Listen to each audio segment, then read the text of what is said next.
Halo semuanya, selamat datang kembali di channel Malam Terkutuk. Di balik layar kaca, tidak semua tayangan berakhir bahagia. Ada acara TV yang meninggalkan trauma, ada siaran yang berubah menjadi tragedi, dan ada momen yang seharusnya tidak pernah ditayangkan.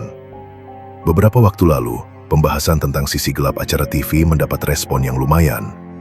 Jadi malam ini, kita akan lanjutkan ke bagian kedua dari kumpulan The Darkest TV Show. Tanpa basa-basi, mari kita mulai.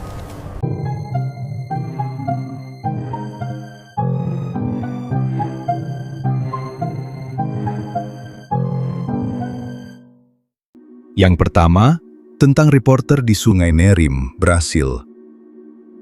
Pada tanggal 29 Juni 2025, sekelompok remaja datang ke Sungai Nerim untuk berenang. Bagi warga lokal, sungai ini bukan tempat asing. Airnya terlihat tenang, sering didatangi orang, namun juga dikenal sebagai sungai yang bisa menipu, karena arusnya tidak selalu terlihat dari permukaan.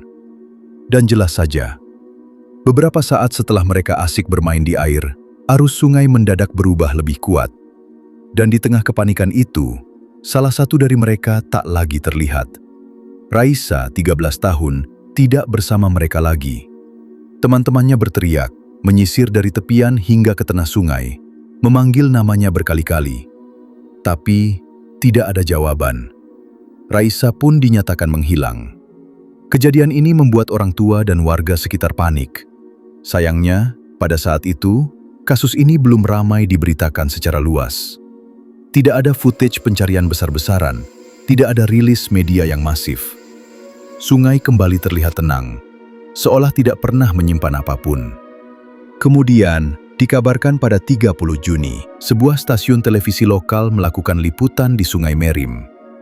Bukan untuk secara khusus meliput hilangnya Raisa.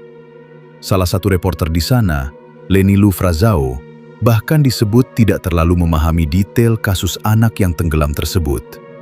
Dirinya pun bermaksud melakukan liputan edukasi tentang sungai tersebut, memberikan peringatan tentang bahaya sungai, dan pentingnya kehati-hatian, terutama bagi anak-anak. Alih-alih hanya berdiri di depan kamera, Lenilu memilih pendekatan yang berbeda. Dia melepas sepatunya dan kemudian masuk ke air. Selangkah demi selangkah dia masuk, hingga air mencapai setinggi dada. Di depan kamera, ia menjelaskan bahwa sungai ini tidak cocok untuk berenang tanpa pengawasan, dan bahwa arusnya bisa berubah tanpa peringatan. Lalu ia melangkah lebih jauh. Arus terasa lebih kuat. Dan di titik itulah, sesuatu berubah. Lenilu tiba-tiba terlihat kaget. Ia sempat terlihat terperanjak, kemudian terdiam, menatap bagian yang baru dilaluinya. Dengan nada pelan dan raut wajah cemas, ia berkata kepada kru, "Aku merasa ada sesuatu yang janggal di bawah sana. Bukan batu, bukan kayu, bukan dasar sungai." Ia merasakan sesuatu yang lunak, tidak wajar, dan seperti bergeser. Beberapa detik kemudian, ia menyadari apa yang mungkin barusan diinjaknya. Ia berujar pada krunya, kemungkinan yang dia injak barusan adalah jasad. Ia pun segera keluar dari air. Rekaman berhenti, lokasi ditandai. Warga dan aparat akhirnya menyisir titik tempat reporter tersebut. Dan benar saja, jasad seorang anak perempuan ditemukan di sana. Singkat cerita, jasad tersebut pun dikonfirmasi sebagai Raisa, 13 tahun. Gadis yang sebelumnya dinyatakan hilang, rupanya ia tenggelam, dan tubuhnya tertahan di dasar sungai. Tidak ada rekaman evakuasi yang beredar luas. Tidak ada gambar dramatis pengangkatan jasad. Yang tersisa hanyalah satu klip pendek. Seorang reporter yang tanpa sengaja berpijak di atas jawaban dari sebuah kehilangan. Sebuah sungai terkadang memang menyimpan kegelapan. Ia kerap merenggut sesuatu dan mengembalikannya di saat yang paling tak terduga. Kasus kedua dalam pembahasan malam ini berawal dari sebuah panggung super talent dan berakhir dengan sebuah tragedi. Pada Desember 2021, sepasang suami istri muncul di sebuah acara pencarian bakat televisi Kroasia bernama Super Talent. Penonton menyambut mereka dengan hangat, namun tidak dengan sang pembawa acara. Sejak awal, ekspresi wajahnya menunjukkan kegelisahan, seolah ia menyadari sesuatu yang tidak beres. Pasangan itu memperkenalkan diri. Seorang pria berusia 34 tahun bernama Roman Bernada, penyanyi. Dan istrinya, Bianca Kolompar, 44 tahun, pemain biola. Anak-anak mereka menonton dari rumah, menyaksikan orang tua mereka tampil di layar televisi nasional. Di luar panggung, Roman dikenal sebagai penjaga gawang di klub sepak bola lokal. Bianca adalah musisi yang cukup berbakat. Sekilas, mereka tampak normal. Namun saat sesi wawancara, suasana berubah. Bianca secara terbuka membicarakan hal-hal pribadi yang tidak relevan. Dan keduanya menjelaskan keyakinan aneh tentang Tuhan yang hidup di bumi. Ketegangan meningkat. Roman bersikap canggung, lalu perlahan berubah arogan. Ia mengaku pernah bertemu juri sebelumnya, padahal tidak ada satupun yang mengingatnya. Saat ditanya soal bakat, Roman justru mengatakan ia tidak punya apa-apa untuk ditampilkan. Para juri kehabisan kesabaran. Bahkan sebelum satu nada dinyanyikan, mereka berniat menghentikan penampilan. Namun Roman dan keluarganya tetap bernyanyi.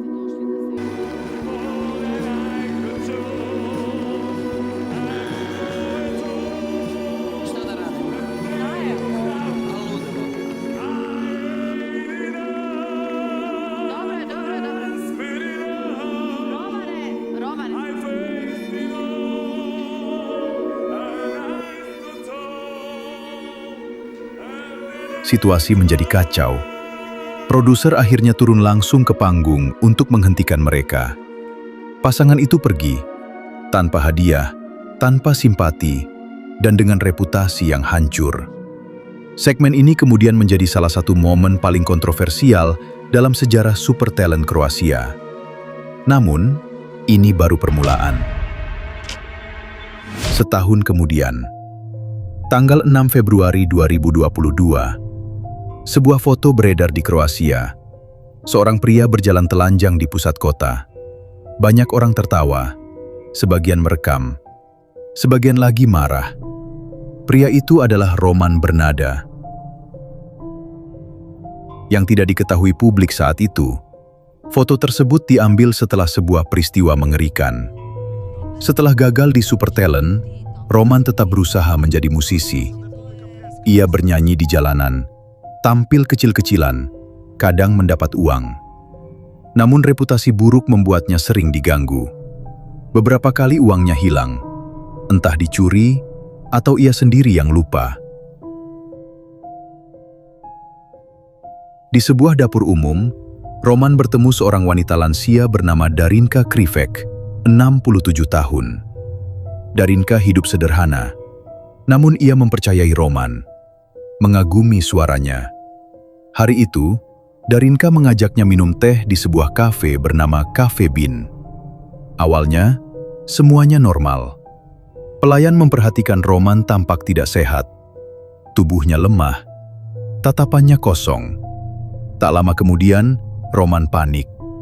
Ia merasa dompetnya hilang, dan disitulah pikirannya runtuh dan amarahnya memuncak. Roman menuduh Darinka mencuri. Teriakan berubah menjadi kekerasan. Darinka tak sempat membela diri. Pelayan mencoba melerai, namun gagal. Semua terjadi cepat, terlalu cepat. Roman dengan membabi buta, menyeret dan mengamuk tubuh renta wanita malang itu dengan bertubi-tubi. Dan parahnya lagi, Roman melakukannya dengan senyum seolah puas, sembari meneriakkan umpatan pada Darinka yang tak berdaya. Setelah puas mengamuk, Roman pun melarikan diri. Sementara Darinka tertinggal dalam keadaan tak bernyawa lagi. Tubuh rapuh Darinka tak mampu bertahan dari cedera fatal yang dia alami. Ironisnya, ternyata dompet Roman ditemukan tak jauh dari tempat kejadian. Tampaknya terjatuh darinya tanpa sadar, tergeletak bersama dengan Darinka. Roman meninggalkan lokasi, melepas pakaiannya yang penuh noda sisa-sisa amukannya terhadap Darinka. Dirinya berjalan tanpa tujuan di tengah kota. Ia kemudian mendatangi kantor polisi dan menyerahkan diri dalam kondisi mental yang kosong. Penyelidikan mengungkap, Roman mengidap gangguan jiwa berat, kemungkinan skizofrenia yang tak pernah tertangani, delusi keagamaan, penyalahgunaan alkohol dan narkoba. Dan sayangnya, selama ini, tidak ada seorang pun yang benar-benar menghentikannya hingga akhirnya semuanya terlambat. Yang paling menyedihkan dari kasus ini adalah fakta bahwa Darinka mungkin adalah satu-satunya orang yang benar-benar percaya dan peduli pada Roman. Namun sayangnya justru dia yang harus kehilangan nyawa. Sebuah tragedi yang berawal dari panggung hiburan dan berakhir karena kesalahpahaman yang tidak pernah sempat diluruskan. Setelah penyerahan dirinya, media massa dan kepolisian juga meminta kesaksian dari istrinya. Istrinya menggambarkan Roman sebagai pria yang baik-baik saja dan tidak pernah menunjukkan kekerasan di rumah. Tidak ada tanda-tanda bahwa ia mampu melakukan pembunuhan sekeji itu. Namun ada satu detail penting yang baru terungkap kemudian. Roman pernah menjalani perawatan kesehatan mental, tapi tidak melanjutkan konsumsi obatnya. Istrinya juga menyebut bahwa Roman kerap mengeluh tentang tekanan hidup, tentang orang-orang yang memaksa meminta uang darinya saat mengamen, tentang perasaan terpojok yang perlahan menumpuk. Bukan satu ledakan besar, melainkan retakan kecil yang dibiarkan terlalu lama. Dan ketika retakan itu runtuh, satu nyawa hilang. Yang paling berbahaya bukanlah orang yang terlihat kejam, melainkan mereka yang hancur, tanpa ada yang benar-benar mendengarkan. 3. Orang pinggiran. Program Orang Pinggiran pernah dikenal sebagai ruang kecil di layar kaca, tempat di mana kamera tidak menyorot selebritas, melainkan mereka yang hidup di sudut-sudut paling sunyi negeri ini. Anak-anak miskin, pekerja kecil, wajah-wajah polos yang hanya berharap hidup sedikit lebih adil. Dan di antara wajah-wajah itu, pernah ada satu bocah bernama Mulyana. 8 tahun lalu, tepatnya 7 September 2016, Mulyana muncul di kanal Trans 7 Official. Saat itu, ia masih bocah SD yang dijuluki si penjajah opak. Ia hidup dalam keterbatasan. Orang tuanya bercerai ketika ia baru berusia 2 tahun. Sejak itu, Mulyana tumbuh tanpa kehadiran ibu. Dibesarkan oleh kakek dan neneknya di Kampung Baru Ciberuk, Gunung Sari, Serang, Banten. Setiap hari, ia menjajakan opak buatan sang nenek. Penghasilannya hanya sekitar Rp20.000 hingga Rp30.000. Tak cukup, ia juga menggembala belasan kerbau milik tetangga dengan upah Rp2.000 per hari. Di depan kamera, Mulyana kecil terlihat polos. Ia menangis, bercerita tentang rindu pada ibunya.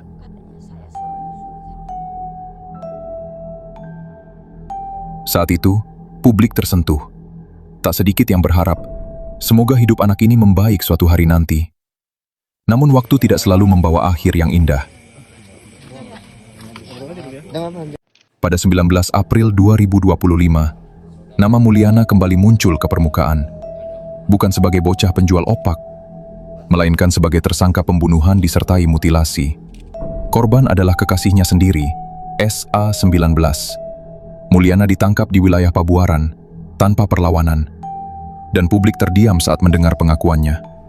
Di hadapan Kapolresta Serang Kota, Kombes Pol Yuda Satria, Mulyana mengaku membunuh dan memutilasi korban karena diminta pertanggungjawaban atas kehamilan dengan usia kandungan sekitar 2 bulan. Dari kisah haru, menjadi tragedi yang tak terbayangkan. Kemarahan memuncak saat perkara ini memasuki persidangan. Sidang di Pengadilan Negeri Serang dengan agenda pembacaan tuntutan oleh Jaksa Penuntut Umum Fitriah awalnya berjalan normal. Namun suasana berubah drastis ketika sidang ditutup oleh Hakim David Panggabean. Keluarga dan kerabat korban tak mampu menahan emosi. Mereka berusaha mengejar Mulyana. Pagar pembatas roboh. Sandal dan botol beterbangan ke arah terdakwa. Teriakan, tangisan histeris, dan dorong-dorongan memenuhi ruang sidang. 3 orang kerabat korban dilaporkan pingsan dan harus dievakuasi. Polisi segera mengamankan Mulyana ke sel tahanan, sementara keluarga korban meluapkan satu tuntutan yang sama. Dia harus dihukum setimpal, hukuman mati, karena itu perbuatan biadab. Dalam amar tuntutannya, jaksa menyatakan Mulyana terbukti melanggar pasal 340 KUHP tentang pembunuhan berencana dengan ancaman hukuman mati. Sidang akan berlanjut dengan agenda pleidoy. Kisah ini meninggalkan satu pertanyaan yang tak nyaman.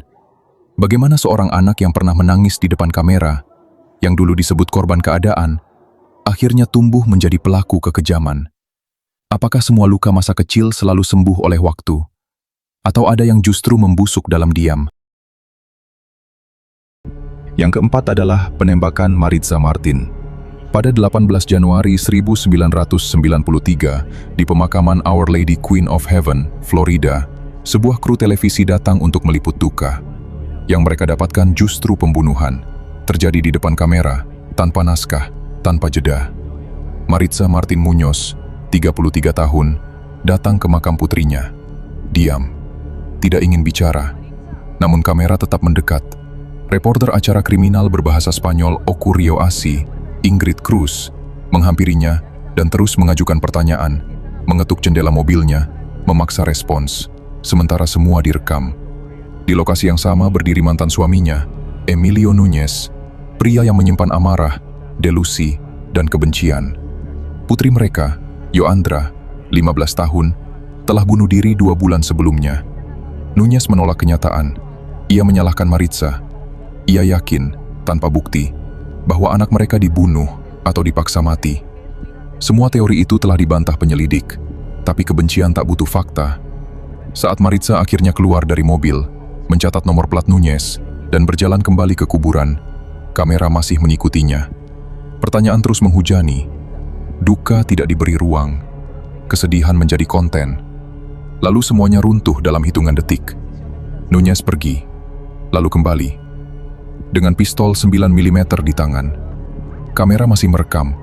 Satu tembakan ke belakang kepala. Maritza jatuh. Lalu beberapa tembakan lagi ke tubuhnya yang sudah tak bergerak. Juru kamera tetap merekam. Reporter berteriak dan lari. Dan untuk pertama kalinya, pembunuhan nyata tertangkap utuh oleh media, tanpa sensor, tanpa jarak aman. Rekaman itu tidak dihancurkan. Ia beredar. Digunakan dalam dokumenter ekstrim Traces of Death, 1993. Lalu muncul kembali dalam Bowling for Columbine, 2002. Tragedi pribadi berubah menjadi arsip publik. Kematian menjadi materi tontonan. Maritza Martin meninggalkan seorang putra berusia 18 bulan. Ia dimakamkan di samping putrinya. 2 nisan, 1 keluarga, 1 rantai duka yang tak pernah diberi jeda. 7 tahun kemudian, Emilio Núñez dijatuhi hukuman penjara seumur hidup, dengan kemungkinan pembebasan bersyarat setelah 25 tahun. Tapi kabar terbarunya, Emilio Núñez telah bebas pada 2018, tapi nasibnya tak lagi diketahui media. Peluru berhenti, kamera terus berjalan. Nama Maritza menjadi arsip, wajahnya menjadi potongan film, dan duka berubah menjadi tontonan. Pertanyaannya bukan lagi siapa yang menembak, tapi siapa yang diuntungkan ketika kematian disiarkan. Yang kelima, dia yang tak pernah ingin terlihat. Televisi seringkali digambarkan sebagai jendela dunia, suatu alat yang menghadirkan kisah manusia, tragedi, dan kenyataan yang kadang tak terbayangkan. Namun satu peristiwa di Brasil pada tahun 1993 menunjukkan sisi gelap dari jendela itu, ketika layar kaca menjadi saksi dari sebuah tragedi hidup, lalu kematian yang tak seharusnya disaksikan publik. Namanya Daniele Alves Lopes, seorang remaja berusia 16 tahun yang bekerja sebagai resepsionis di sebuah gedung perkantoran di jantung kota Sao Paulo, Brasil. Pada 5 Juli 1993, Daniele naik ke atap sebuah gedung 7 lantai, berdiri di atas parapet yang sempit, tersembunyi di atas hiruk-pikuk trotoar ramai di bawahnya. Ia tidak sedang mencari perhatian, ia sedang mencari akhir dari segala rasa sakitnya. Menurut catatan yang bertahan hingga kini, Daniele tengah mengalami depresi berat setelah putus cinta beberapa waktu sebelumnya. Sebuah luka emosi yang terasa terlalu dalam untuk ia tahan lagi. Kamera menemukan apa yang harusnya tidak difilmkan. Di saat itu, program berita bernama Aqui Agora sedang dalam jadwal liputan biasa. Acara ini, yang ditayangkan oleh jaringan SBT, dikenal karena gaya peliputannya yang kontroversial, seringkali menampilkan cerita kriminal, kekerasan, dan peristiwa sensasional di jalanan Brasil. Tanpa disengaja, reporter dan kameramennya tiba di lokasi di saat Daniele berdiri di tepi parapet. Mereka bahkan tidak datang atas undangan pihak berwenang, melainkan mengikuti frekuensi radio pemadam kebakaran dan polisi hingga menemukan kerumunan di pusat kota. Rekaman pun dimulai. Kamera menangkap Daniele, terlihat sendirian, seperti orang yang berdamai dengan ketinggian di depannya. Dan hanya dalam hitungan detik setelah kamera merekamnya, ia melompat. Dampak yang menggema di Brasil. Daniele jatuh dari ketinggian gedung yang menghadap jalan utama. Ia dilarikan ke rumah sakit, namun meninggal dalam perjalanan sebelum sempat diselamatkan. Yang membuat peristiwa ini begitu tercatat dalam sejarah media Brasil, bukan semata tragedinya, melainkan bahwa adegan itu pernah ditayangkan di televisi nasional. Penayangan tersebut segera menjadi kontroversi besar. Para ahli psikologi media dan kritikus komunikasi mengutuk cara liputan yang dianggap sensasional, tidak etis, dan tanpa rasa empati kepada korban maupun keluarganya. Acara Aki Agora yang menyiarkan gambar itu justru melihat lonjakan rating drastis, bahkan mencapai peningkatan sekitar 33,5% pada saat itu. Menunjukkan betapa publik tertarik melihat tragedi yang sebenarnya terlalu tragis untuk ditonton. Keluarga Daniele kemudian menggugat jaringan televisi tersebut. Pada 1994, pengadilan Brasil memutus bahwa SBT harus membayar lebih dari 1 juta real Brasil, sekitar setara dengan jutaan dolar saat itu, sebagai ganti rugi moral kepada keluarga korban. Namun, uang sebesar itu pun terasa seperti upaya kecil di tengah duka besar yang tidak bisa diperbaiki hanya dengan ganti rugi materi. Karena kenyataan pahitnya tetap sama. Peristiwa itu terjadi, terekam, dan disebarkan ke jutaan mata yang tidak diminta melihatnya. Kasus Daniele menjadi momen reflektif bagi media Brasil, sekaligus peringatan besar untuk dunia. Bukan karena adegan itu muncul di TV, tapi karena adegan itu ditayangkan seperti tontonan biasa. Daniele bukan kriminal, bukan selebriti, bukan figur publik yang memilih sorotan. Ia hanyalah seorang remaja yang mengalami keputusasaan yang dalam, berakhir dengan cara yang terlalu terlihat oleh dunia. Dan itulah pembahasan kita malam ini. Kumpulan tayangan televisi yang tidak hanya meninggalkan jejak, tapi juga bekas yang sulit dihapus. Terima kasih buat kalian yang sudah bertahan sampai akhir. Nantikan pembahasan-pembahasan berikutnya dari Malam Terkutuk. Sampai jumpa di malam berikutnya. Tetap waspada, dan selamat malam.